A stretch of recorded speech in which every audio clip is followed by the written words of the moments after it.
Namathu Ratana Tayassa. May I pay homage to Triple Zem, the Buddha, Dhamma, and the Sangha. My respect goes to my parents and my teachers. Hello, good evening, everyone. So today is 28, Sunday, the 28th of February.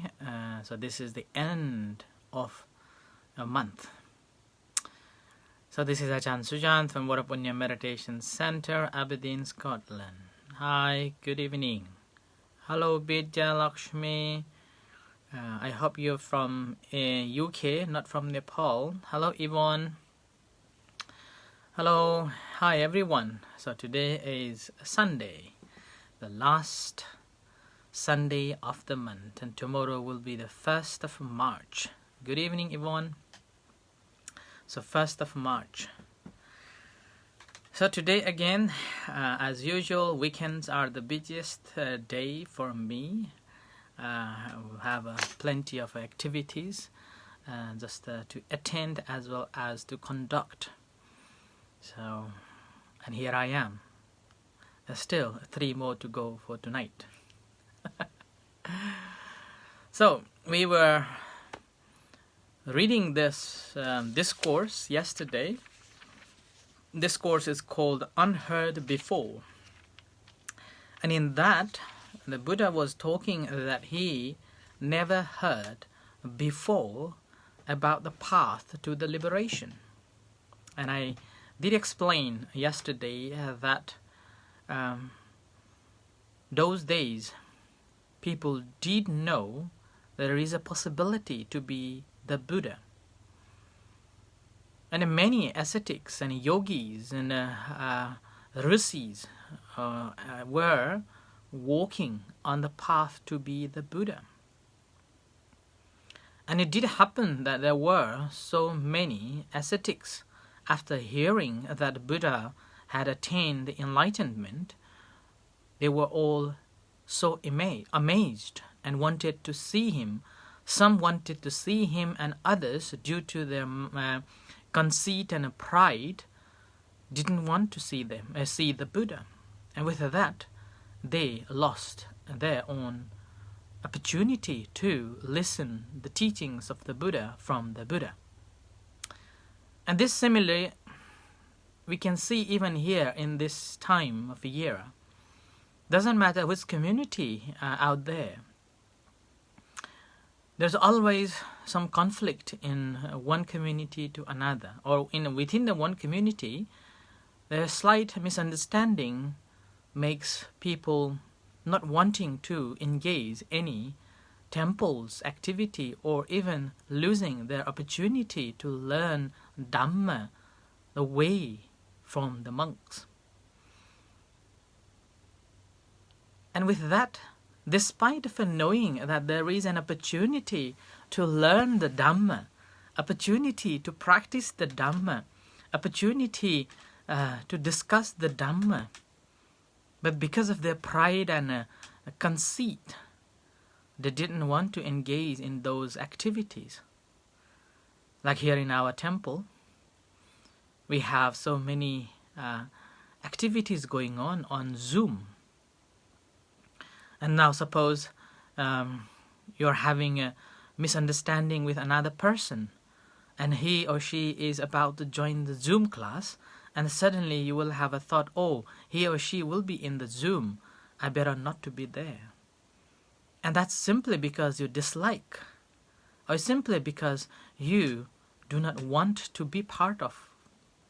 And with that, the great opportunity that one have to learn, to practice, to engage, and to gain more knowledge, more understanding is lost. And it is quite sad.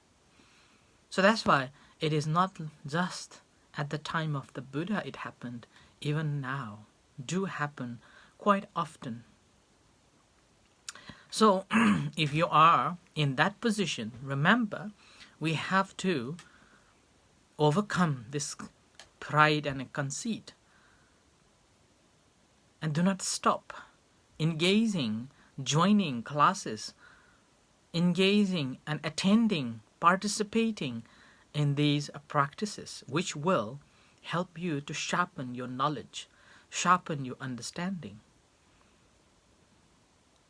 So give away your personal interest, personal dislikes,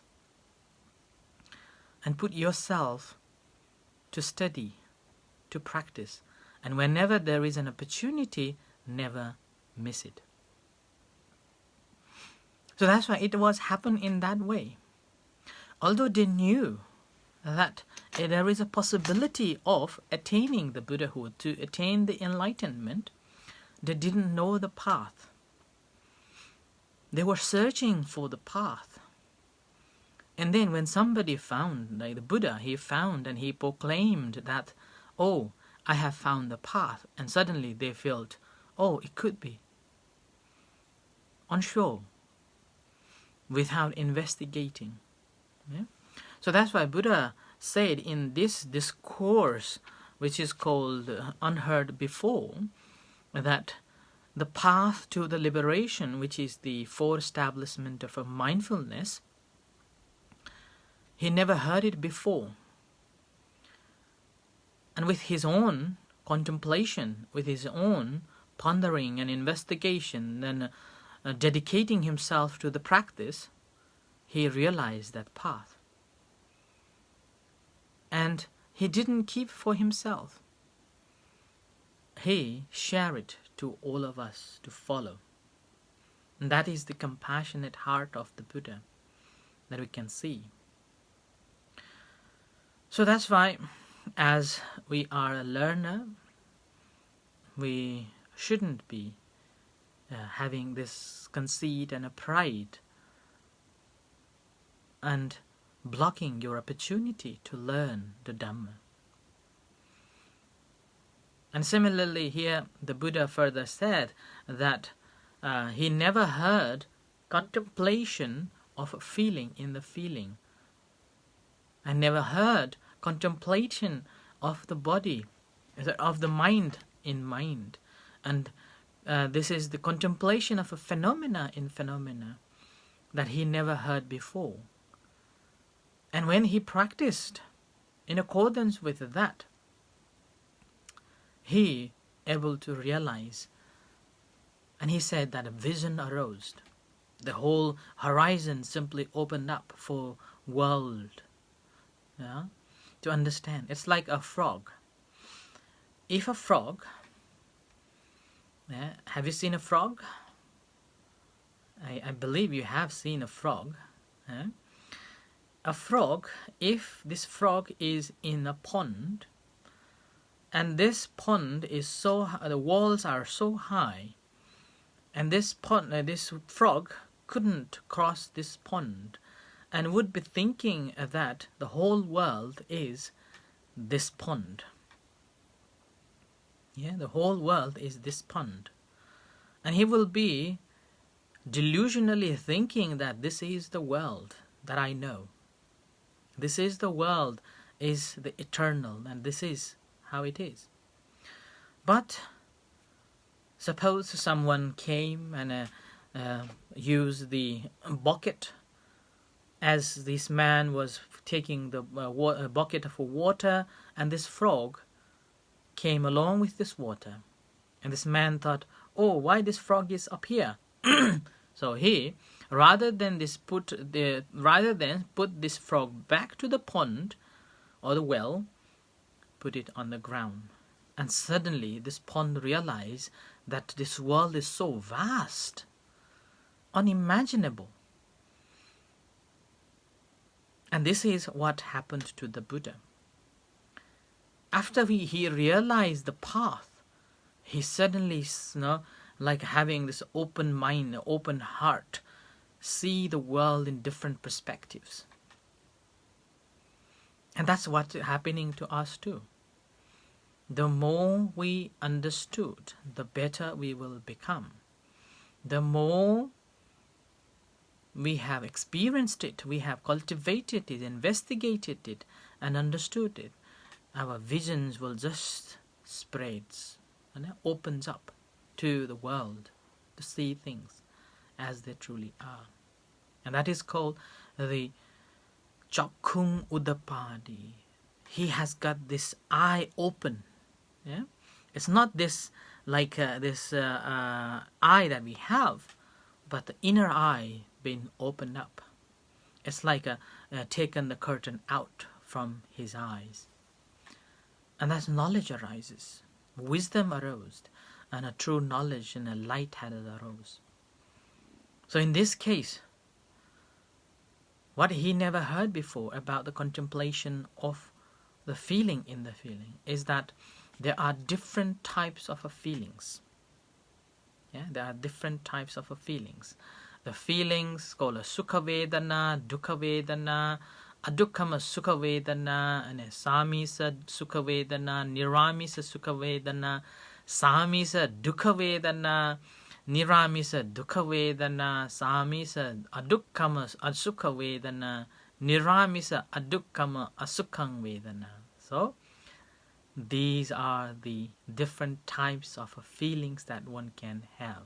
One is pleasant feeling. Obviously, we all want to have a pleasant feelings.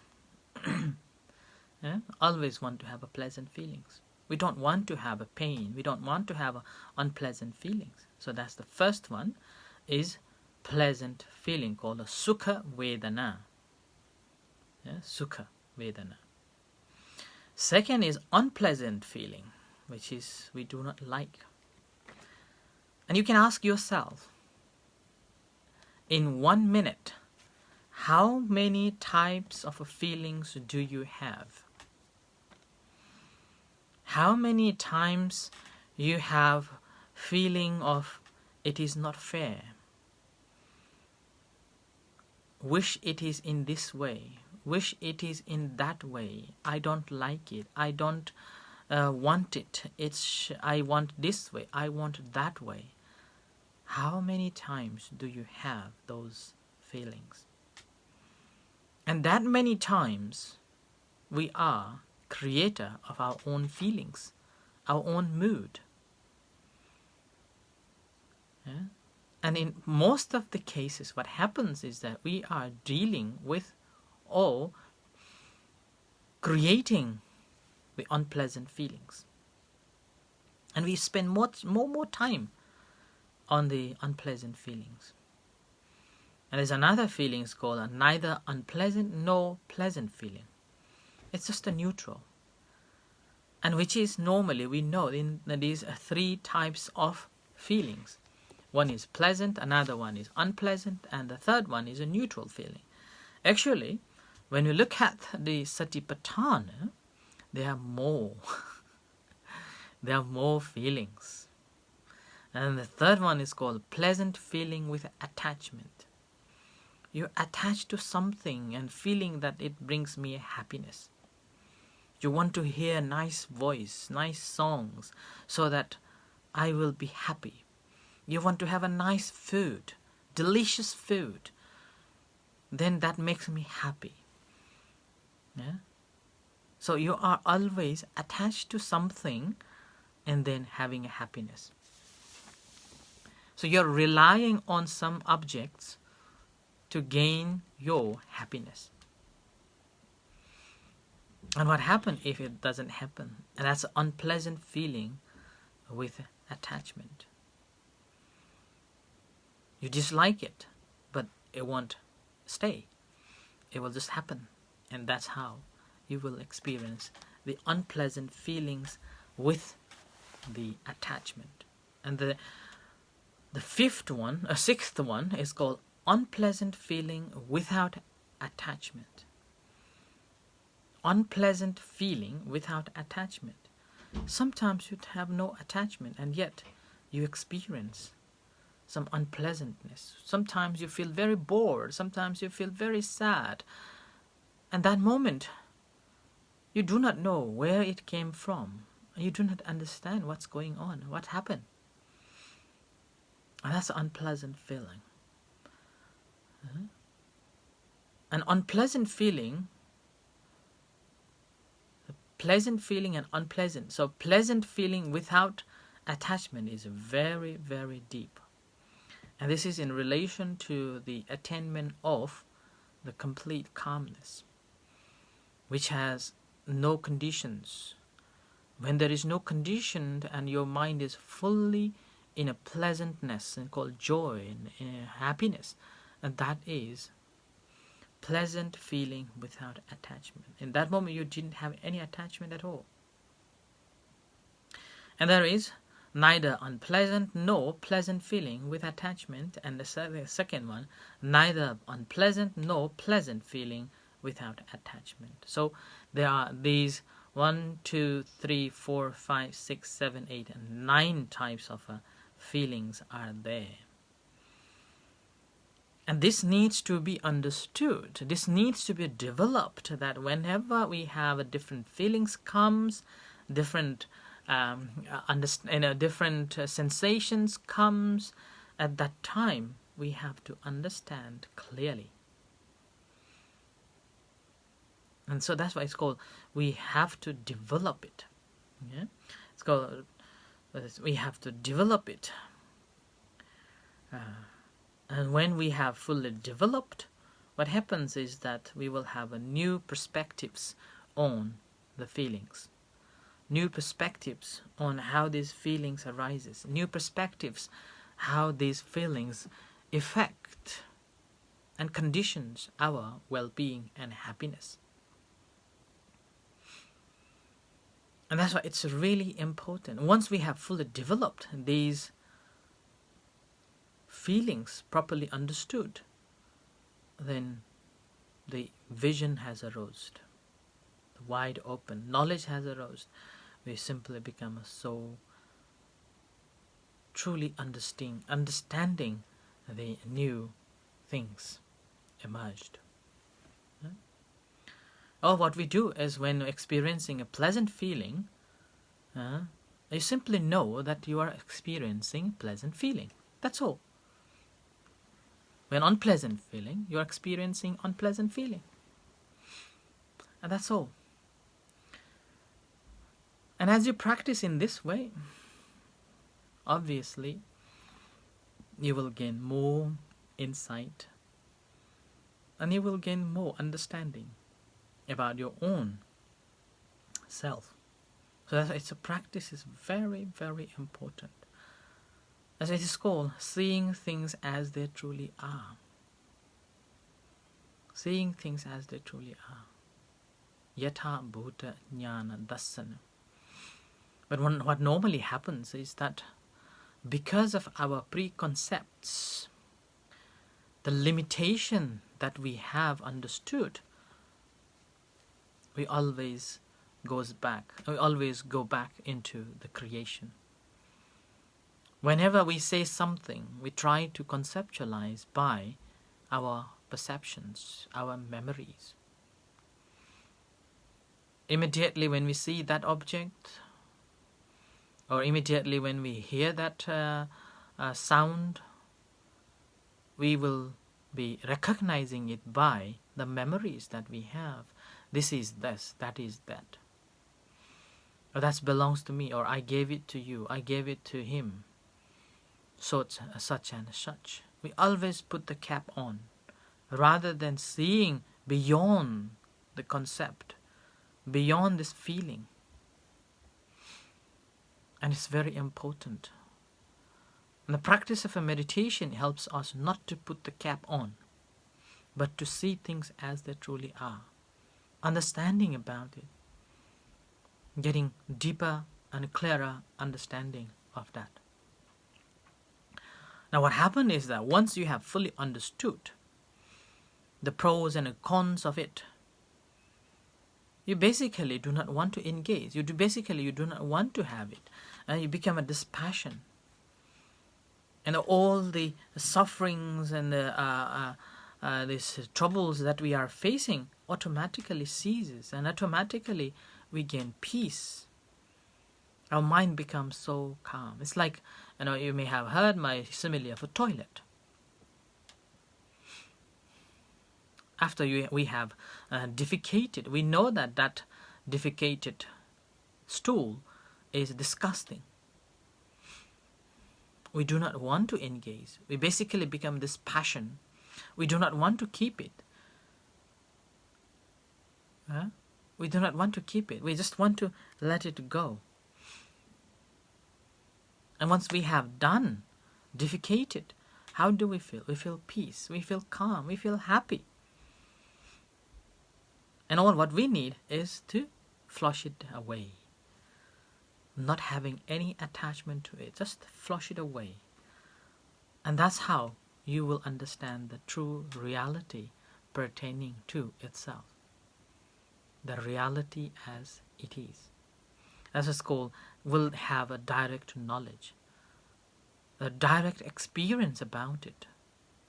Not by somebody said so, not by hearing that and such so, but you have experienced it from your own experiential level.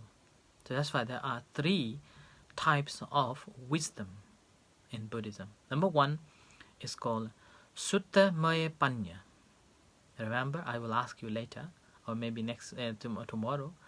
Sutta Maya Panya means the wisdom that we have acquired by hearing or reading books. That's the number 1. And that knowledge is simply passed on. But you haven't investigated it. You haven't analyzed it. It's a pure knowledge. It's like a pure, raw knowledge. And the second knowledge is called Chintamaya Panya. And this is, you have analyzed it. You have investigated it. Through that analyzing and investigation, whatever the conclusion comes, and that is the wisdom. And that's a wisdom acquired by analyzing it. And that's the second one. And the third one is called Bhavanamaya Panya. The wisdom that one has cultivated through his or her own practice. Not about investigating things or a story or a subject of something out there, but it is about our own self, investigating ourselves. It's called Bhavana Maya Panya. And this Panya, this wisdom, is the true understanding of yourself that you have acquired through the proper, thorough investigation about yourself. And once we have fully understood through our own experience, what happens? That we simply become a dispassionate. We will be understanding that everything is condition aroused. When condition goes, it goes. But all what we can do in this time, during this time left before the vanishing or before the ending, is to enjoy the moment that we have. Is to enjoy and learn and use every moment with a very skillfully and with a great honor and happiness. So that is the another way of looking at the 4 establishment of a mindfulness. And 4 establishment mindfulness helps you to enjoy every moment. Will help you to understand every single day, single moments, how to enjoy and how to appreciate these moments. And that's why it's never heard before. There are plenty of people have said that they never heard it before, even the practices. And that's all what happened after they have come across with the practices. And finally, after they have practiced, and by their own practice, they have understood how beneficial it is. And that is the Bhavana Maya Panya in a very, very tiny scale. But once we can develop it into massive macro level or macro level, then we will be happier all the time, smiling, happy, enjoying the whole moment. And every moment becomes so special, every moment becomes so important, and our life becomes much, much happier. So I end here for tonight. Thank you everyone, and may you all be well and happy. May the Buddha Dhamma Sangha bless you. In a few moments time, we're going to have evening chanting and guided meditation. You're most welcome to join with us. Until then, good night and see you shortly. Sadhu.